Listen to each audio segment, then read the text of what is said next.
ওড়িশা সংলগ্ন পশ্চিমবঙ্গে ঘূর্ণাবর্ত পূর্ব পশ্চিম অক্ষরেখার প্রভাবে বৃষ্টি বাংলায়। দক্ষিণবঙ্গে শুক্রবার রবিবার পর্যন্ত বিক্ষিপ্তভাবে ভারী বৃষ্টি, বজ্রবিদ্যুৎ সহ বৃষ্টির সতর্কতা রাজ্য জুড়ে। 30 থেকে 40 কিমি বেগে বইবে ঝোড়ো হাওয়া। উত্তরবঙ্গে মঙ্গলবার থেকে বৃষ্টি বাড়ার সম্ভাবনা। দার্জিলিং সহ উপরের 5 জেলায় বৃষ্টির সম্ভাবনা। দার্জিলিং সহ উপরের 5 জেলায় বৃষ্টির সম্ভাবনা। মঙ্গলবার থেকে বৃষ্টি বাড়ার সম্ভাবনার কথা জানানো হয়েছে হাওয়া অফিসের তরফে। রাজ্য জুড়ে 30 থেকে 40 কিমি বেগে বইবে ঝোড়ো হাওয়া। বিক্ষিপ্তভাবে ভারী বৃষ্টির সম্ভাবনা। পূর্ব পশ্চিম অক্ষরেখার প্রভাবে বৃষ্টি বাংলায়। ওড়িশা সংলগ্ন পশ্চিমবঙ্গে ঘূর্ণাবর্ত পূর্ব পশ্চিম অক্ষরেখার প্রভাবে বৃষ্টি বাংলায় দক্ষিণবঙ্গে। পূর্ব পশ্চিম অক্ষরেখার প্রভাবে বৃষ্টি বাংলার দক্ষিণবঙ্গে। শুক্রবার ও রবিবার বৃষ্টির সম্ভাবনা। 30 থেকে 40 কিমি বেগে বইবে ঝোড়ো হাওয়া। এই নিয়ে আমরা বিস্তারিত জানবো। আমাদের সঙ্গে ফোন লাইনে রয়েছেন আমাদের প্রতিনিধি শাশ্বতী।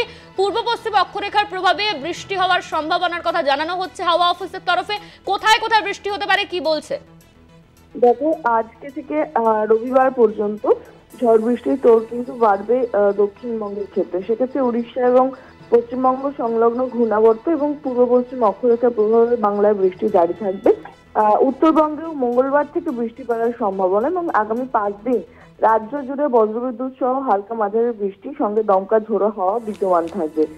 দক্ষিণবঙ্গের ক্ষেত্রে যে জেলাগুলিতে বজ্রবিদ্যুৎ সহ বৃষ্টির সম্ভাবনা সেগুলি হলো 2 24 পরগনা, 2 মেদিনীপুর, 2 বর্ধমান, ঝাড়গ্রাম, পুরুলিয়া, বাঁকুড়া।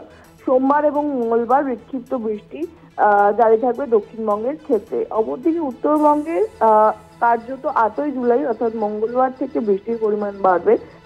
সাধারণত উপরের 5 জেলাতে বেশি বৃষ্টি হওয়ার সম্ভাবনা। বিক্ষিপ্ত ভারী বৃষ্টি থাকবে দিনাজপুরেও। 2-1 জেলায় ভারী বৃষ্টি চলতে পারে আগামী রোববার পর্যন্ত এবং সব জেলাতেই বজ্রবিদ্যুৎ সহ হালকা মাঝারি বৃষ্টি বিক্ষিপ্ত হয়ে কিন্তু সারা রাজ্য জুড়েই বর্তমান থাকবে বলে জানাচ্ছে আলিপুর আবহাওয়া দপ্তর। ধন্যবাদ তোমার শাশ্বতী। আমাদের সঙ্গে ফোন লাইনে ছিলেন আমাদের প্রতিনিধি শাশ্বতী রায়।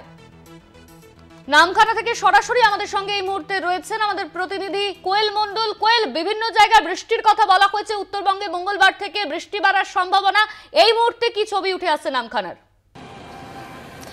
একদমই অনন্যা, দেখো শাশ্বতী যেমনটা তোমাকে জানাচ্ছিল, একেবারেই ওড়িশা ও সংলগ্ন গাঙ্গেয় পশ্চিমবঙ্গের ওপর ঘূর্ণাবর্ত এবং অন্যদিকে পূর্ব পশ্চিম অক্ষরেখা সক্রিয় রয়েছে, একেবারে বিস্তৃত রয়েছে গাঙ্গেয় পশ্চিমবঙ্গের ওপর দিয়ে। মূলত এই কারণেই কিন্তু আগামী রবিবার পর্যন্ত দক্ষিণবঙ্গের জেলায় জেলায় বৃষ্টির পরিমাণ বাড়বে। সকাল থেকে আলিপুর আবহাওয়া দপ্তরের পূর্বাভাস অনুযায়ী সকাল থেকে দক্ষিণ 24 পরগনা জেলার বিভিন্ন প্রান্তে একেবারেই কিন্তু বিক্ষিপ্তভাবে বৃষ্টি শুরু হয়েছে। তবে উপকূলীয় এলাকা অর্থাৎ এই জেলার যে সমস্ত নদী এবং সমুদ্র তীরবর্তী এলাকা রয়েছে, নামখানা, কাকদ্বীপ, পাথর, সাগর, এই সমস্ত জায়গাতে কিন্তু বিক্ষিপ্তভাবে ভারী বৃষ্টি বজায় রয়েছে। একেবারে মেঘলা রয়েছে আকাশ। এই মুহূর্তে আমি নামখানায় রয়েছি। নামখানার ছবিটা দেখতে পাচ্ছ। ঝিরিঝিরি বৃষ্টি পড়ছে এবং সেই সঙ্গে উপকূলে প্রায় 30 থেকে 40 কিলোমিটার গতিবেগে হাওয়ার দাপট রয়েছে, অর্থাৎ হাওয়া বইছে এবং সেই সঙ্গে কিন্তু একেবারে মেঘলা রয়েছে আকাশ। সকাল থেকেই বিক্ষিপ্তভাবে বৃষ্টি জারি রয়েছে, কখনো হালকা মাঝারি বৃষ্টি এবং কখনো ভারী বৃষ্টি জারি রয়েছে। আলিপুর আবহাওয়া দপ্তর বলছে এই যে ওড়িশা ও সংলগ্ন গাঙ্গেয় পশ্চিমবঙ্গের উপর ঘূর্ণাবর্ত, পাশাপাশি পূর্ব পশ্চিম অক্ষরেখা সক্রিয় রয়েছে গাঙ্গেয় পশ্চিমবঙ্গের ওপর থেকে।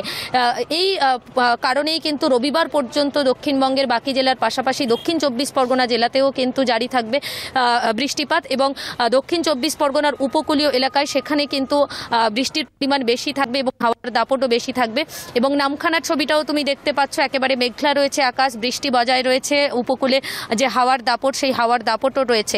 তবে নামখানার নদীর ছবি দেখতে পাচ্ছ, সারি সারি ট্রলার। এই মুহূর্তে মৎস্যজীবীদের জন্য কোনো রকম সমুদ্রে মৎস্য শিকারের ক্ষেত্রে নিষেধাজ্ঞা না থাকলেও যেমনটা খবর সামনে আসছে মৎস্য দপ্তর সূত্রে, যে সমুদ্রে যে ঢেউ সেই ঢেউ এতটা উত্তাল রয়েছে, রোলিং বেশি থাকার কারণে মৎস্যজীবীরা কিন্তু তারা সমুদ্র থেকে বন্দরমুখী হয়েছে, বিভিন্ন বন্দরে ভিড় জমিয়েছে, তারা মৎস্য শিকারে যেতে পারছে না।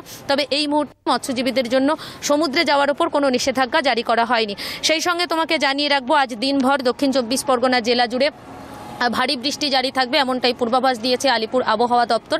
এবং আজ, আগামীকাল এবং আগামী পরশু অর্থাৎ রবিবার পর্যন্ত দক্ষিণবঙ্গের সব জেলার পাশাপাশি দক্ষিণ 24 পরগনা জেলাতেও বৃষ্টির পরিমাণ বাড়বে এবং ভারী বৃষ্টি জারি থাকবে। উত্তাল থাকবে নদী, সমুদ্র। উপকূলে 30 থেকে 40 কিলোমিটার গতিবেগে ঝোড়ো হাওয়া বইবে।